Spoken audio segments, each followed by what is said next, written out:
A gente vai encerrar a segunda lei da termodinâmica agora, explicando os conceitos básicos da geladeira. Na aula, agora há pouco, eu falei para vocês sobre máquinas térmicas, ou seja, falei de motores. Ele recebe calor de uma fonte quente e perde calor para uma fonte fria. Agora a gente vai ver o inverso, as chamadas máquinas frigoríficas. Exemplo mais clássico, geladeira. Tem ar-condicionado também, é o mesmo princípio. O que eu quero que você entenda? Primeiro, vamos lembrar como é que é a geladeira? Você já notou que na parte de trás da geladeira tem uma serpentina? É essa coisinha que eu fiz aqui na cor vermelha. Você já notou também que lá embaixo na geladeira tem uma peça, tem um motor ali na verdade, é aquilo que vai consumir a energia, o chamado compressor, que eu vou representar aqui pela letra C. Essa parte de trás, que é a serpentina, a gente chama de radiador. Por quê? Porque ela vai irradiar energia. É muito comum o pessoal colocar roupa para secar nesses locais. Se bem que ultimamente eu nem vejo mais o pessoal fazendo isso, mas você já ouviu falar por aí. Por que não se deve fazer isso? Porque eu quero que a geladeira perca calor para o ambiente. Se você vai e cobre isso aqui, você vai dificultar as perdas de calor e a sua geladeira pode ter problemas por causa disso. Bom, tudo bem. Aí o que ocorre? Dentro da geladeira, você tem um congelador. Ô Jacques, qual a diferença de geladeira e freezer? Bom, o freezer mesmo, hoje as geladeiras que a gente compra, você já notou que tem o compartimento de cima separado com o de baixo. O freezer, se você já limpou um freezer, ou olhou ali o assoalho do freezer, você já notou que tem uma serpentina também ali na base? O congelador, o que é? Pega as geladeiras mais antigas, né? Ou aquelas mais simples. O freezer não existe, porque agora você tem uma peça que é um negócio de metal, que eu fiz aqui em azul, que também tem uma serpentina lá dentro. O freezer pega o congelador e deixa ele numa parte separada. Só isso, tá? E aí, eu não desenhei a serpentina que tem no congelador. De qualquer forma, lá a temperatura é bem baixa, você já sabe disso. Eu representei aqui na cor azul. Então, você tem um congelador, você tem um compressor, o radiador e uma pecinha que a gente não vê. Aliás, dá para ver dependendo da geladeira. Você vai ver que parece um cilindrinho, uma pecinha bem pequenininha, chamada válvula. O que cada uma dessas peças vai fazer aqui? Então vamos pegar a física do processo. Primeiro, o que é o normal de acontecer? O calor flui do lugar de maior para de menor temperatura. Então, por exemplo, aqui nesse estúdio eu tenho um ar-condicionado que está ligado. Então a temperatura aqui está baixa, menor que a temperatura lá de fora. Se eu abrir a porta, o que vai acontecer? Calor entra ou calor sai? Espontaneamente, o calor flui do lugar de maior para o de menor temperatura. Lá no motor a combustão, lembra daquele desenho que eu fiz que era esse aqui? O motor recebia calor da fonte quente e jogava fora o calor para a fonte fria. Ou seja, naturalmente o calor flui do lugar de maior temperatura para o de menor. Só que a geladeira faz exatamente o contrário. Por quê? O que acontece? Lá dentro da geladeira tem alimentos que eu peguei aqui do ambiente e enfiei lá dentro. E esse cara vai esfriando. Ué, mas se ele vai esfriando, para onde que ele joga fora esse calor? Lá na parte de trás da geladeira tem o radiador. O calor está saindo de dentro da geladeira, que tem baixa temperatura, e indo para fora da geladeira, que tem alta temperatura. Ué, mas aí avacalhou o esquema? Não é natural, não é espontâneo que o calor flua do lugar de menor para o de maior temperatura. É como se aqui no estúdio eu tivesse a temperatura baixa, lá fora a temperatura está maior, eu abro a porta e aí o calor vai querer sair do estúdio, ou seja, aqui vai ficar mais gelado ainda. Isso nunca vai acontecer de forma espontânea. Então, vamos ver agora, pedaço por pedaço, o que está acontecendo. Esse desenho aqui ele é meio sofisticado, então eu fiz aqui uma representação. Repare o seguinte, vamos começar pelo congelador. Lá em cima, no congelador, a temperatura é baixa. O congelador aqui é essa parte aqui. O que acontece? O congelador está em baixíssima temperatura. Os freezers atuais, eles têm temperatura de menos 30 graus, né? Então você tem aqui baixíssima temperatura, lá dentro tem sei lá, se enfiou uma Coca-Cola quente ali. O que vai acontecer? O calor da Coca-Cola naturalmente vai sair da Coca-Cola e ir para o congelador. Então aqui eu tenho um recebimento de calor. Tranquilo. Aí o que acontece? Lá dentro dessa serpentina existe um gás refrigerante, freon, antigamente tinha o tal do CFC e mudaram agora para... Cada vez eles vão mudando esses gases aí. E aí o que ocorre?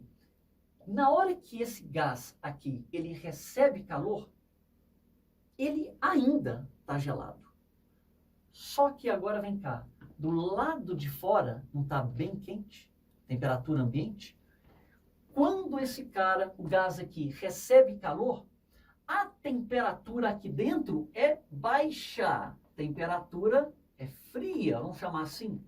E aí o que acontece? Não é natural que o calor flua do lugar de menor para o de maior temperatura. Aqui a temperatura, vamos chamar de temperatura quente, ou temperatura maior.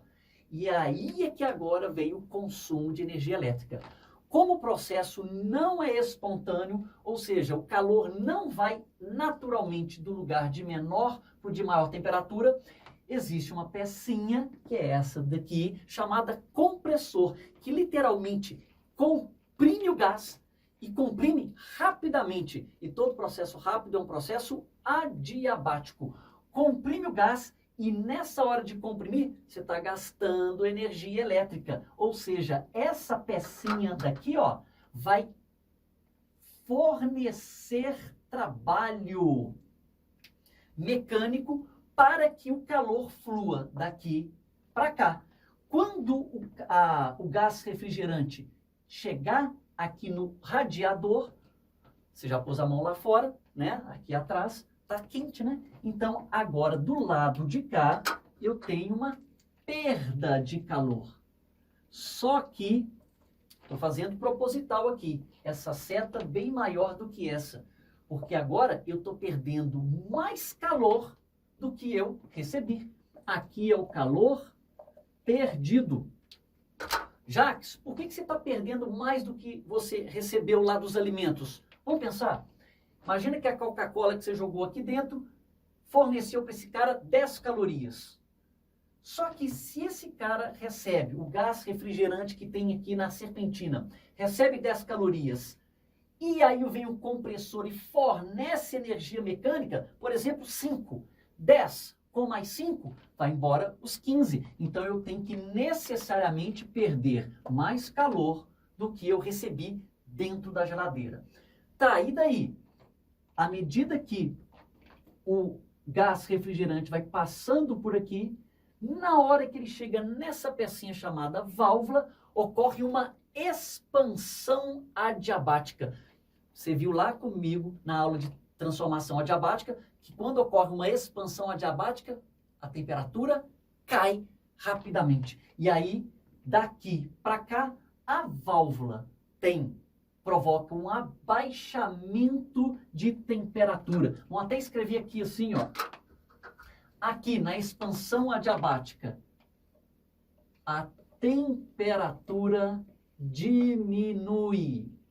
Gente, e diminui bastante. Tanto é que fica bem gelado dentro do congelador. E aí a coisa se repete. Ficou bem gelado, os alimentos transferem calor para cá. Isso aqui esquenta um pouquinho, mas não fica mais quente que do lado de fora. Vem o compressor e transfere o calor daqui para cá, aumentando a temperatura. Então, a temperatura aumenta no compressor. Vai para o radiador, perde e o processo fica contínuo. Eu fiz até um gráfico de pressão por volume aqui, ó. Onde está cada parte aqui? Repare que no compressor, o que acontece? O nome ajuda, né, gente? Compressão. Ao comprimir um gás, o volume diminui. Olha o volume diminuindo aqui. Como eu disse que o processo é adiabático, você tem uma curva, e aí o volume diminui, a pressão aumenta, quando já está lá no radiador, fica... Então aqui é compressor. Lá no radiador a pressão fica constante. Quando chega na válvula, ocorre uma expansão rápida. Olha o volume, que era esse, passa para esse. O volume aumenta e cai a temperatura. Cai a temperatura, então aqui eu tenho a válvula. Chega dentro do congelador, a pressão fica constante e aí o ciclo se repete. Repare que o meu ciclo ele é anti-horário. Toda máquina frigorífica tem um ciclo anti-horário. Na máquina térmica o ciclo é horário. Onde é que se ganha e onde é que se perde calor? No compressor, você aumenta a temperatura dele. Opa, deu um pico de energia aqui. O compressor aumenta a temperatura e aqui, ó, lá passa para o radiador, há uma perda de calor. Calor perdido. Chega na válvula, cai a temperatura, caiu a temperatura, dentro do congelador, o que eu tenho?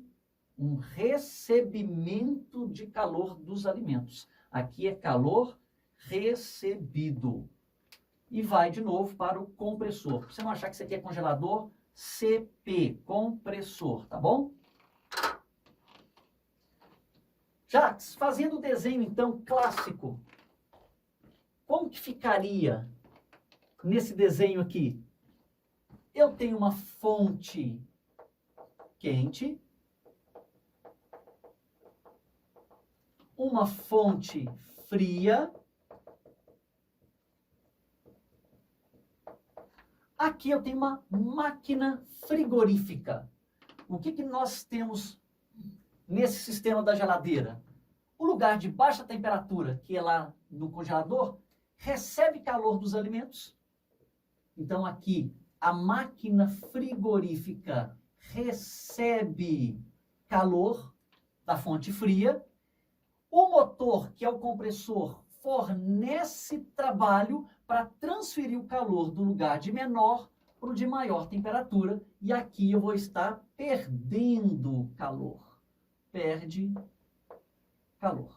Ou melhor, calor. Não vamos deixar assim. Recebe calor. Ou calor recebido, aqui calor perdido. Tranquilo. Como é que ficam essas equações aqui? Você concorda que se eu recebo 10 e 5, vai embora quanto? 15. Ou seja, o calor perdido, ele é igual a quem? O calor recebido mais o trabalho. E existe um conceito que a gente chama de eficiência. Aqui eu vou pedir para você decorar essa equação. A eficiência de uma geladeira, agora a gente não usa a palavra rendimento, é dado pelo calor recebido dividido pelo trabalho. Jacques, explica isso aqui para nós. Vem cá, o que eu considero uma geladeira eficiente? Quanto maior é a eficiência, repare que o calor recebido está no numerador. Recebido de onde? Dos alimentos que mandam calor para o congelador.